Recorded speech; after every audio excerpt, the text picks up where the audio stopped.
Fala, leitores da Bíblia, graça e paz, muito bom dia, como é que vocês estão? Hoje a gente vai ler 1 Samuel, capítulo 25 e capítulo 26. Leremos também o Salmo 138 e Romanos, capítulo 15. Vamos falar com o Senhor? Senhor nosso Deus, te agradecemos, Pai, por mais um dia na tua presença, por mais um tempo de oportunidade de crescimento espiritual, crescimento na graça e no conhecimento do Senhor. Pedimos que nos auxilie, que ilumine nossa mente, que transforme o nosso coração, nos dê sabedoria, nos dê disposição para lermos Tua Palavra e buscarmos orientações práticas para a nossa vida e transformações dos nossos conceitos e valores. Muda, Senhor, o que deve ser mudado na nossa vida. Corrige os passos, ó Deus, que temos feito e que não tem te agradado, tanto na minha vida como na vida dos meus irmãos. Pedimos em nome de Jesus. Amém. Vamos então à leitura, 1 Samuel 25. Samuel morreu, e todos os filhos de Israel se juntaram e o prantearam, e o sepultaram na sua casa em Ramá. Davi se levantou e foi ao deserto de Parã. Havia um homem em Maom que tinha suas propriedades no Carmelo. Era um homem muito rico. Tinha 3.000 ovelhas e 1.000 cabras. E ele estava tosqueando as suas ovelhas no Carmelo. O nome desse homem era Nabal. E a mulher dele se chamava Abigail. Ela era inteligente e bonita, porém Nabal era grosseiro e mau em tudo o que fazia. Era descendente de Caleb. Quando Davi no deserto ouviu dizer que Nabal tosqueava suas ovelhas, enviou 10 rapazes e lhes disse: vão ao Carmelo falar com Nabal e perguntem-lhe em meu nome como está. Digam àquele afortunado: paz para você, paz para sua casa e paz para tudo que é seu. Soube que você está fazendo a tosquia das suas ovelhas. Os seus pastores estiveram conosco e nós não os maltratamos e nada lhes faltou durante todo o tempo em que estiveram no Carmelo. Pergunte aos seus moços e eles lhe dirão. Portanto, que os meus rapazes encontrem favor em sua presença, porque chegamos em boa hora. Por favor, dê a estes seus servos e a Davi, seu filho, qualquer coisa que você tiver à mão. Então Davi ainda está sem um local fixo, ainda está peregrinando, né? Meio que fugindo ainda de Saul, as coisas não estão muito bem seguras para ele, né? E ele então envia uma comitiva para tentar buscar alguma ajuda de Nabal. Afinal de contas, eles tinham ajudado os pastores de Nabal, né? Os empregados de Nabal. Vamos ver o que aconteceu. Os rapazes de Davi foram e falaram a Nabal todas essas palavras em nome de Davi. Depois ficaram esperando. E Nabal deu a seguinte resposta aos servos de Davi: quem é Davi? Quem é o filho de Jessé? Muitos são, hoje em dia, os servos que fogem do seu senhor. Vocês acham que eu vou pegar o meu pão, a minha água e a carne dos animais que abati para os meus tosqueadores e dar a homens que eu não sei de onde vêm? Então os rapazes de Davi se puseram a caminho e voltaram. E ao chegarem, disseram a Davi tudo o que Nabal havia falado. E então Davi disse aos seus homens: que cada um cinja a sua espada. Davi deve ter ficado muito chateado, né? Ele falou: eu vou tirar satisfação com esse homem. E cada um cingiu a sua espada, e também Davi cingiu a sua. Davi, nesse momento, age de uma maneira bem, bem irada, né? Cerca de 400 homens seguiram Davi, enquanto 200 ficaram com a bagagem. Nesse meio tempo, um dos moços de Nabal foi falar com Abigail, a mulher de Nabal, dizendo: Davi enviou do deserto mensageiros para saudar o nosso Senhor, mas ele os pôs a correr. No entanto, aqueles homens nos têm sido muito bons e nunca fomos maltratados por eles e de nenhuma coisa sentimos falta em todos os dias de nosso trato com eles, quando estávamos no campo. Eles eram como um muro ao nosso redor, olha só, tanto de dia como de noite, todos os dias que estivemos com eles apacentando as ovelhas. E agora, pense bem e veja o que pode fazer, porque o mal já está determinado contra o nosso Senhor e contra toda a sua casa. Ele é homem maligno e não há quem consiga falar com ele.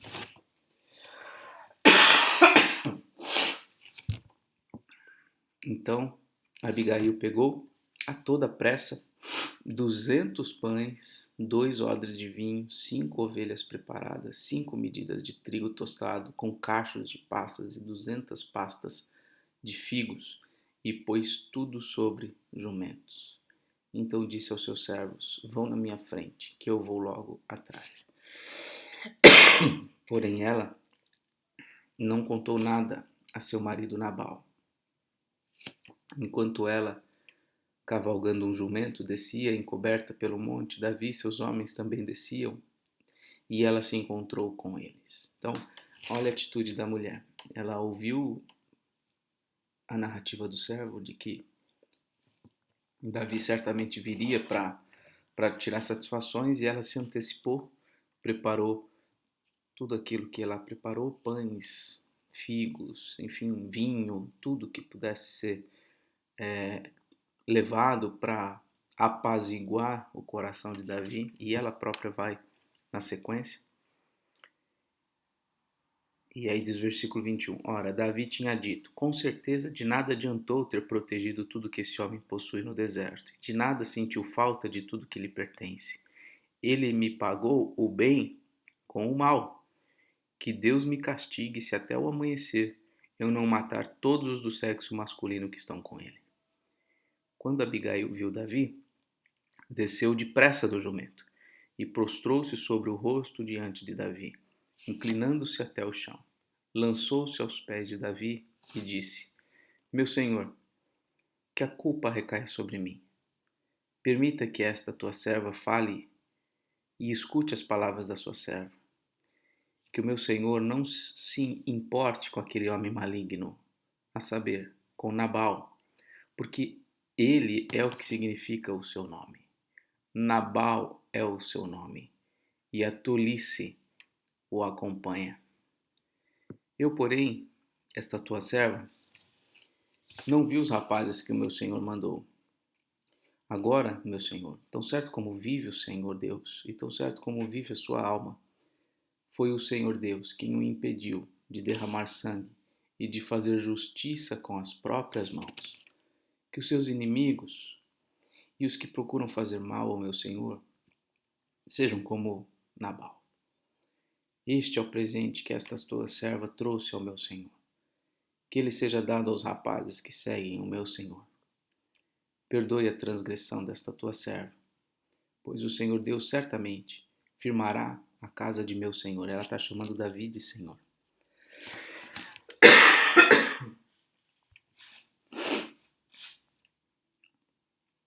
Porque ele está travando as batalhas do Senhor Deus.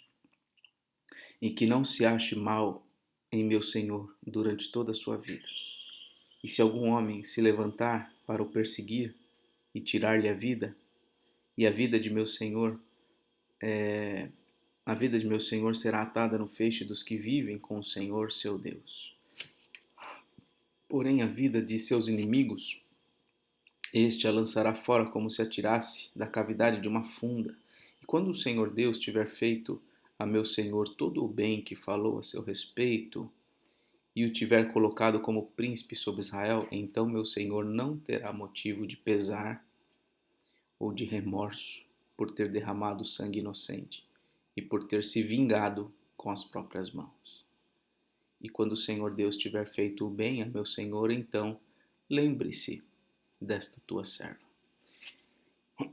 Minha leitura aqui não está muito boa, eu não estou conseguindo falar tranquilamente sem tossir, mas veja a sabedoria dessa mulher, de como essa mulher foi capaz de falar a Davi e aplacar a ira do seu coração. Observe que ela já tem conhecimento a respeito do que Deus tinha prometido a Davi em relação a ser príncipe sobre Israel, e ela está fazendo o possível para evitar que ele, no futuro, se arrependa do que fez, fazendo justiça com as próprias mãos, se vingando. Então, ela está agindo com muita sabedoria.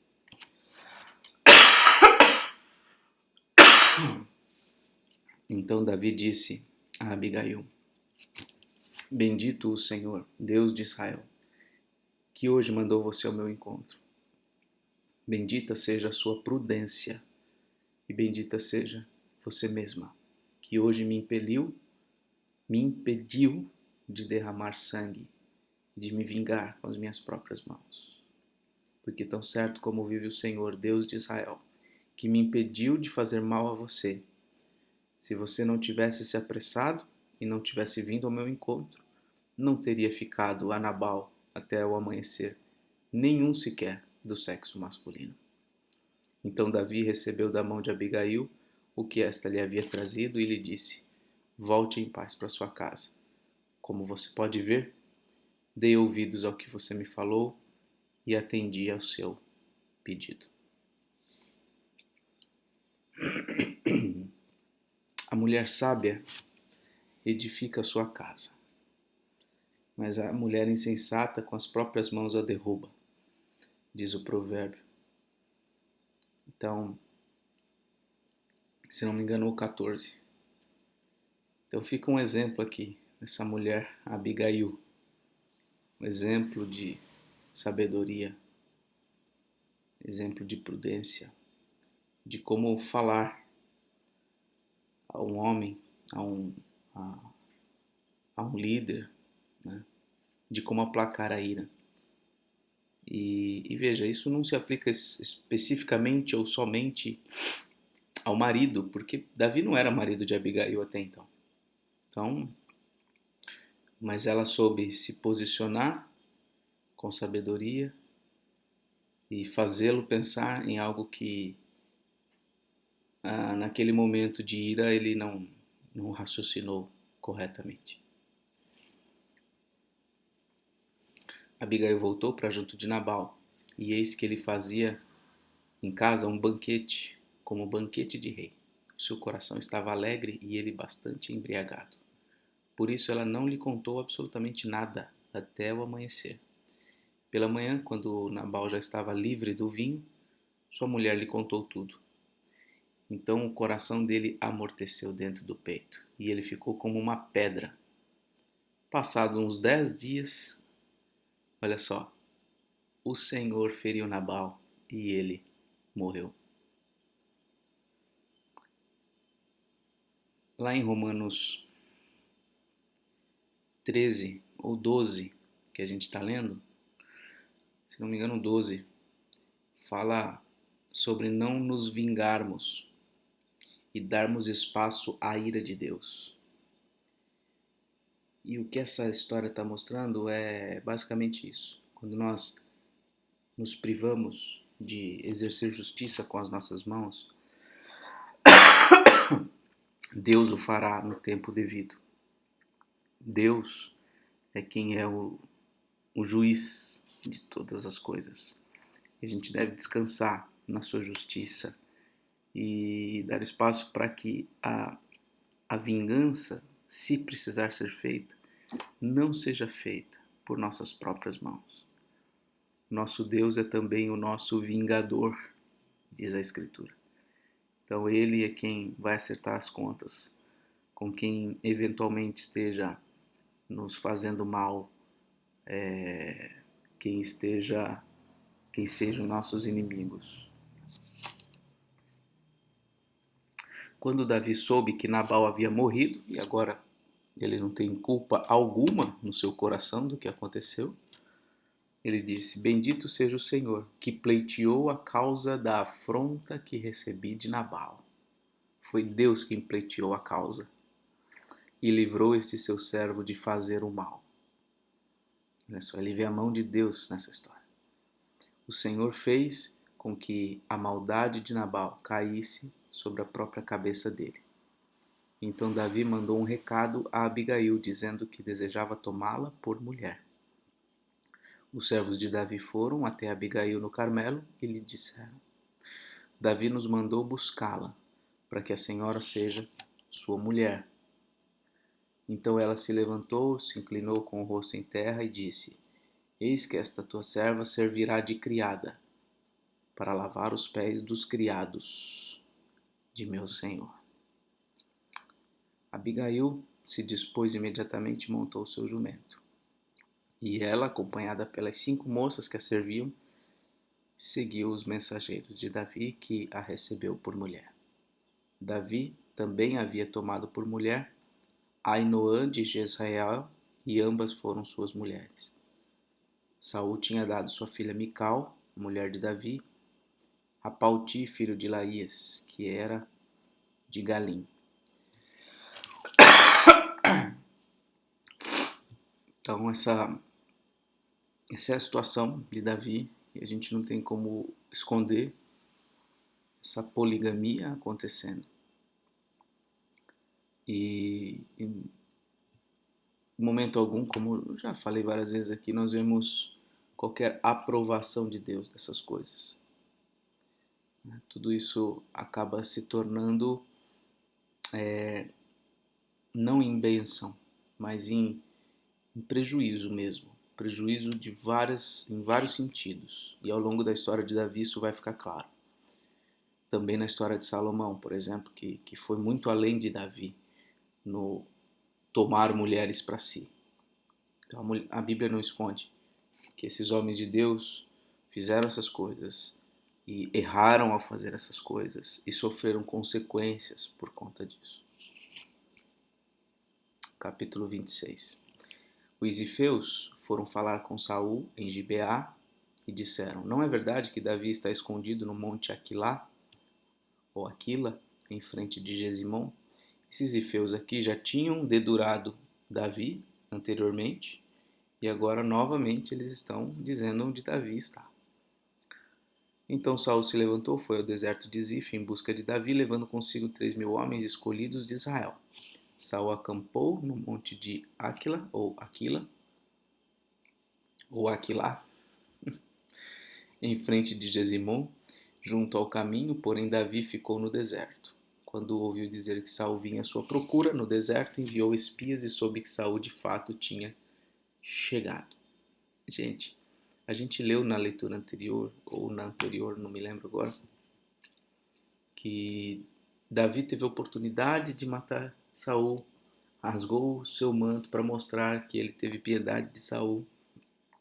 Ele foi falar com Saul, né? Tomou a iniciativa, que é o princípio bíblico mesmo, né? Se teu irmão pecar contra ti, se ele te ofendeu, vai você falar com ele. Davi fez isso. Saul se arrependeu brevemente por ter desejado matar Davi, porém agora de novo ele está atrás de Davi. Versículo 5. Davi se levantou e foi ao lugar onde Saul estava acampado. Viu o lugar onde dormiam Saul e Abner, filho de Ner, comandante do seu exército. Saul dormia dentro do acampamento e o povo estava acampado ao redor dele. Então pensa, um homem, Saul, dormindo e todo o povo ao redor dele, no acampamento. Davi perguntou a Aimeleque, o heteu, e a Absai, filho de Zeruia, irmão de Joabe: Quem irá comigo ao arraial de Saul? Absai respondeu: Eu irei com você. Davi era extremamente corajoso, viu? Assim, Davi e Abissai foram de noite ao acampamento. E eis que Saul estava deitado, dormindo. A lança dele estava fincada na terra, perto da sua cabeça. Abner e o povo estavam deitados ao redor dele. Então Abissai disse a Davi: Hoje Deus entregou seu inimigo nas suas mãos. Veja, de novo.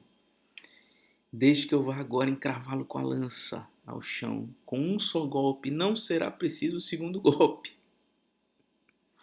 Davi, porém, respondeu a Abissai: Não o mate, pois quem pode estender a mão contra o ungido do Senhor e ficar inocente? E Davi continuou: Tão certo como vive o Senhor, ele mesmo o matará. Deus não tinha matado Nabal? Pois é.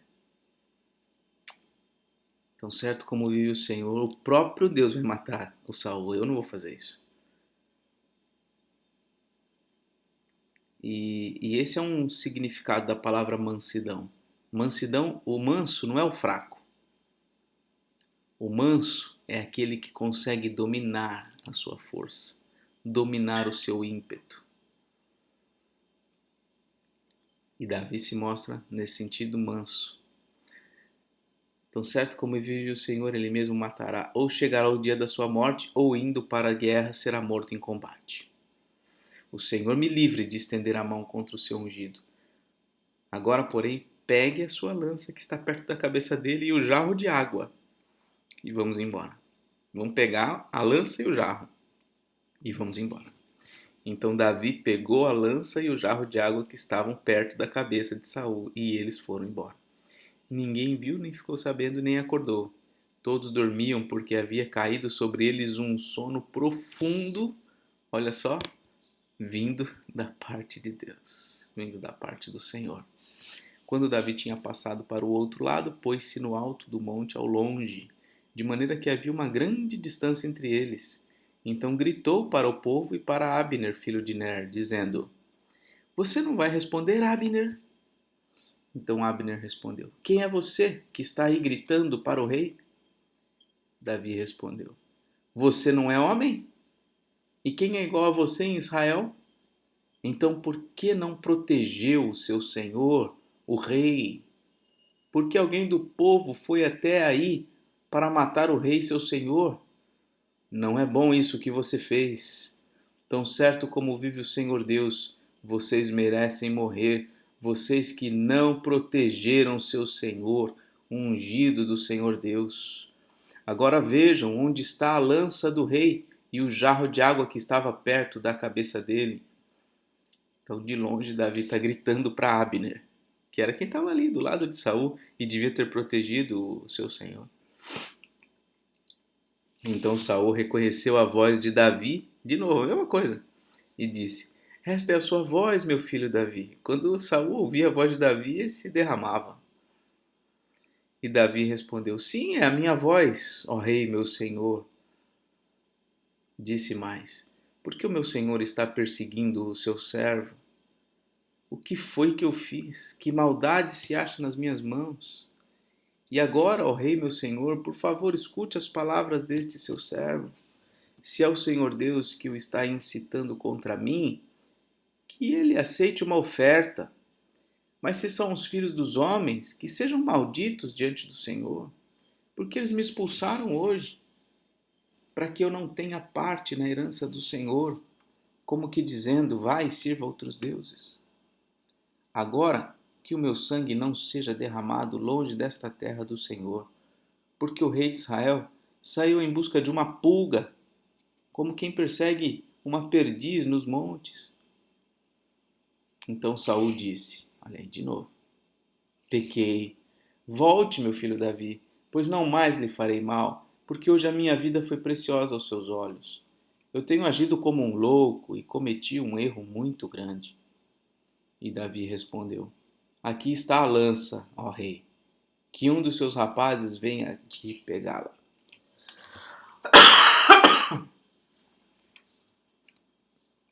E que o Senhor Deus recompense cada um pela sua justiça e lealdade. Porque hoje o Senhor Deus o havia entregado nas minhas mãos. porém eu não quis estendê-la contra o ungido do Senhor. Assim como hoje a sua vida foi de grande valor aos meus olhos, assim também seja a minha vida aos olhos do Senhor Deus, e que ele me livre de toda a angústia. Então Saul disse a Davi: Bendito seja você, meu filho Davi, porque você fará grandes coisas e certamente será bem-sucedido. Então Davi seguiu o seu caminho e Saul voltou para casa. Então, mais uma história aí de Davi tendo oportunidade de se vingar e não usando a oportunidade. E vez ou outra isso aparece nas nossas vidas, né? Oportunidade de jogar na cara. A gente não mata as pessoas, né? Hoje em dia, assim, dessa forma, mas vem aquela oportunidade de jogar na cara uma situação. Vem a oportunidade de envergonhar alguém publicamente. Alguém que anteriormente já nos envergonhou, já nos humilhou. E deixar de fazê-lo é uma atitude de muita força. O manso é alguém forte, que tem tanta força a ponto de não usá-la, de dominá-la, né? Maior é o poder de quem não usa sua força e vence uma batalha sem uso da força do que o poder de alguém que o tempo todo está desembainhando a espada e a usando de qualquer forma. Precisamos ter sabedoria, precisamos ter prudência, precisamos ser mansos. E Davi está mostrando um caráter aprovado em muitos momentos. Mas é um homem de grande valor, de grande caráter, mas imperfeito. Mas ele aqui está mostrando que a sua vida e o seu ministério está apontando para alguém que será perfeito em todas essas coisas. Alguém que é manso e humilde de coração. Pense na pessoa de Jesus, que tinha toda a força, todo o poder. Ele é todo poderoso. E não usou da sua força em momento algum para se vingar dos seus inimigos. Ele teve domínio próprio em todo o tempo.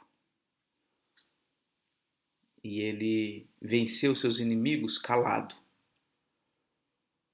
entregando sua própria vida. E isso nos deixa o exemplo de como nós devemos agir em relação àqueles que eventualmente queiram o nosso mal. Vamos agora ao Salmo 137, é isso? Não, 138. Esse é um salmo de Davi. Eu te darei graças, Senhor, de todo o meu coração. Na presença dos poderosos te cantarei louvores. Voltado para o teu santo templo, eu me prostrarei e louvarei o teu nome, por causa da tua misericórdia e da tua verdade. Pois engrandeceste acima de tudo o teu nome e a tua palavra. No dia em que eu clamei, tu me respondeste e alentaste a força de minha alma. Todos os reis da terra te louvarão, Senhor, quando ouvirem as palavras da tua boca, e cantarão os caminhos do Senhor, pois grande é a glória do Senhor. O Senhor é excelso, contudo atenta para os humildes. Os soberbos ele os conhece de longe. Se ando em meio à angústia, tu me refazes a vida. Estendes a mão contra a ira dos meus inimigos. A tua mão direita me salva. Olha aí.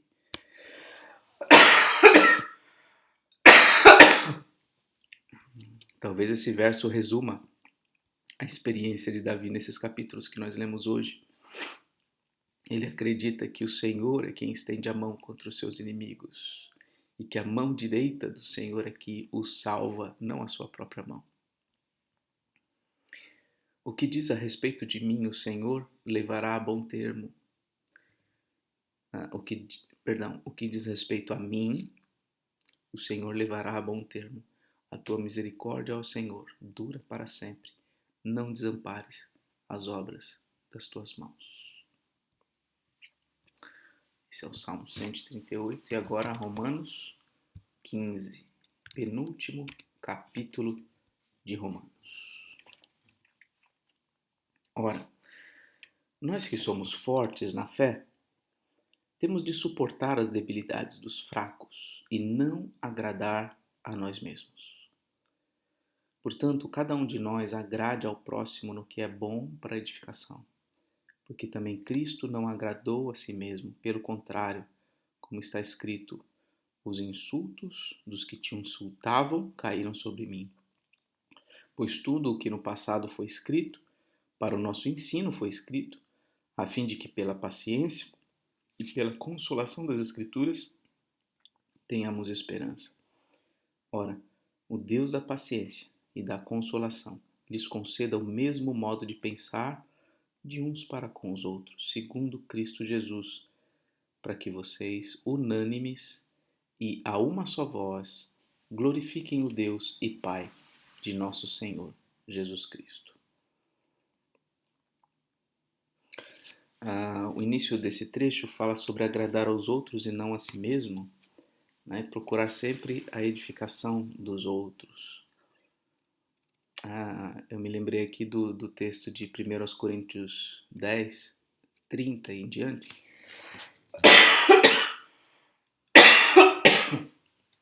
onde Paulo diz, né?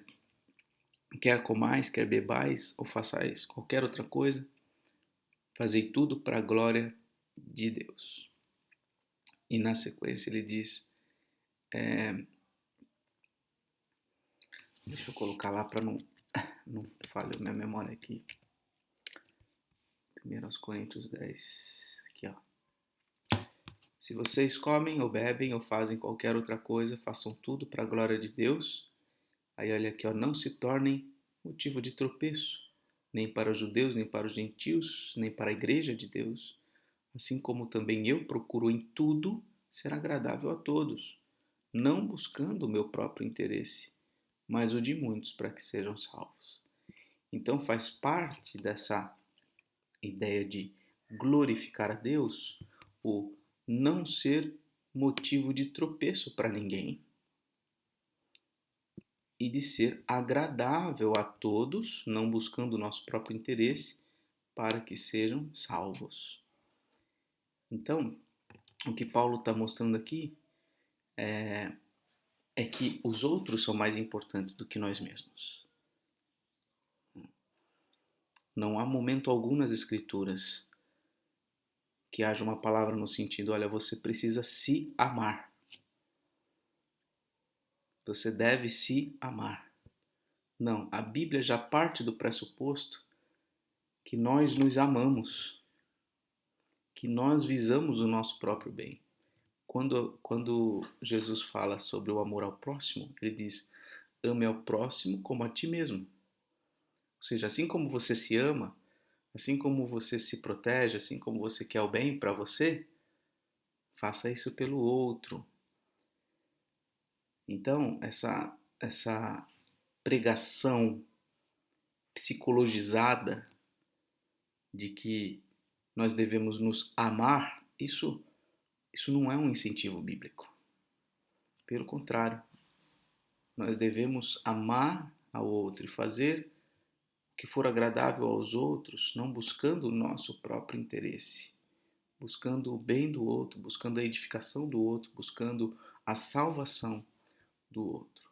E agora voltando aqui ao texto de Romanos 15, ele diz, né? Assim como também Cristo não agradou a si mesmo. Então, nós devemos seguir o modelo de Jesus. E de que maneira isso se dá? Né? Por meio da ministração das Escrituras no nosso coração. A Escritura vai produzir em nós paciência, consolo e esperança. Versículo 7. Portanto, acolham uns aos outros, como também Cristo acolheu vocês para a glória de Deus. Pois digo que Cristo foi constituído ministro da circuncisão em prol da verdade de Deus, para confirmar as promessas feitas aos nossos pais e para que os gentios glorifiquem a Deus por causa da sua misericórdia, como está escrito: por isso eu te glorifiquei entre os gentios e cantarei louvores ao teu nome. E também diz: alegrem-se os gentios com o povo de Deus. E ainda: louvem o Senhor todos vocês, gentios, e todos os povos o louvem. Também Isaías diz: virá a raiz de Jessé, aquele que se levanta para governar os gentios, nele os gentios esperarão. E o Deus da esperança encha vocês de toda alegria e paz na fé que vocês têm, para que sejam ricos de esperança no poder do Espírito Santo. Então, Paulo ainda tem essa ideia dos judeus, dos gentios e de como em Cristo a igreja é unida. A igreja do Antigo Testamento, ou seja, as pessoas, os judeus, a igreja do Novo Testamento, que é aqueles que creem em Cristo dentre todos os povos. Então, esse acolhimento precisa acontecer. Não deve haver separação, não deve haver panelinhas entre o povo de Deus. É claro que há grupos de afinidade, grupos de trabalho, é natural que seja assim. Mas o público-alvo de Deus é o mundo. São todas as pessoas sem distinção. Ele não veio para salvar os santarrões. Ele não veio para salvar aqueles que já têm uma vida, vamos dizer, quase se salva. Não, ele veio para todos. Ele veio para alcançar todos. Então nós devemos ser acolhedores. Devemos buscar a salvação de todos. Explicação de Paulo. E eu mesmo, meus irmãos, estou certo de que vocês estão cheios de bondade, têm todo o conhecimento, são aptos para demonstrar uns aos outros. Entretanto, eu lhes escrevi, em parte mais ousadamente, como para fazer com que vocês se lembrem disso outra vez, por causa da graça que me foi dada por Deus, para que eu seja ministro de Cristo Jesus entre os gentios, no sagrado encargo de anunciar o Evangelho de Deus, de modo que a oferta deles seja aceitável, uma vez santificada pelo Espírito Santo. Então ele já está partindo aqui para uma certa conclusão da sua carta. Né? Ele está falando, olha, eu estou certo que vocês têm caminhado, têm sido bondosos, têm tido conhecimento, são aptos para orientar uns aos outros, mas eu estou falando tudo isso porque Deus me deu essa graça de ser ministro aos gentios, ao povo de Deus espalhado pelo mundo. Ele segue dizendo: tenho, pois, motivo de gloriar-me em Cristo Jesus nas coisas concernentes a Deus, porque não ousarei falar sobre coisa alguma a não ser sobre aquelas que Cristo fez por meio de mim para conduzir os gentios à obediência, por palavra e por obras, por força de sinais e prodígios, pelo poder do Espírito Santo. Assim, desde Jerusalém e arredores até ao Ilírio, tenho divulgado o Evangelho de Cristo, esforçando-me deste modo para pregar o Evangelho não onde Cristo já foi anunciado, para não edificar sobre alicerce alheio. Pelo contrário, como está escrito, aqueles que não tiveram notícia dele o verão, e os que nada tinham ouvido a respeito dele o entenderão. Então, Paulo está aqui já expondo alguns dos motivos, né, do seu ministério. Ele está explicando aqui que ele tem um ministério de pregação, de evangelização, e ele tem procurado divulgar o evangelho onde Cristo ainda não foi anunciado. Ele quer campos novos de trabalho. E essa é uma visão muito nobre. É necessário que haja pessoas chamadas por Deus para essa tarefa específica de anunciar onde Cristo ainda não foi edificado, não foi anunciado. Então, essa é a visão missionária que Paulo agora está conduzindo o desfecho da carta para mostrar isso, para mostrar o grande objetivo dele ao escrever a carta aos Romanos. Vamos seguir. Essa foi a razão porque também muitas vezes fui impedido de visitá-los. Por que razão? Por quê? Por que Paulo ainda talvez não foi? Uma das razões, né? Porque ele não foi visitar Roma. Porque ali foi uma igreja que não foi plantada por ele. Já havia sido pregado o evangelho ali e ele não queria, é, ele queria se dedicar mais a campos onde o evangelho não foi pregado. Por isso que para Roma ele não foi, em princípio, né? Porque ali já tinham chegado discípulos. Quando a gente lê o livro de Atos e a gente vê lá no capítulo, se não me engano, 28, quando ele chega em Roma, já tem discípulos lá que o recebem e tudo mais, né? Então ele ainda fica um tempo lá e tal, mas já havia uma igreja ali em Roma que não foi plantada por ele. Então ele diz: essa foi a razão porque muitas vezes fui impedido de visitá-los, mas agora, não tendo mais campo de atividade nestas regiões, aqui por onde ele passou, e desejando há muitos anos visitá-los, penso em fazê-lo quando em viagem para a Espanha. Agora ele está com a mente aqui voltada para a Espanha, um local onde o evangelho não tinha chegado, para além de Roma. Se você olhar o mapa, Israel está do lado esquerdo, Jerusalém, a Ásia Menor acima, a Roma, a Itália está mais centralizado, né? E a Espanha está do outro lado esquerdo, lá Espanha, Portugal já é ocidente ali. Então, ele está querendo ir para lá, para regiões ainda onde o evangelho não chegou.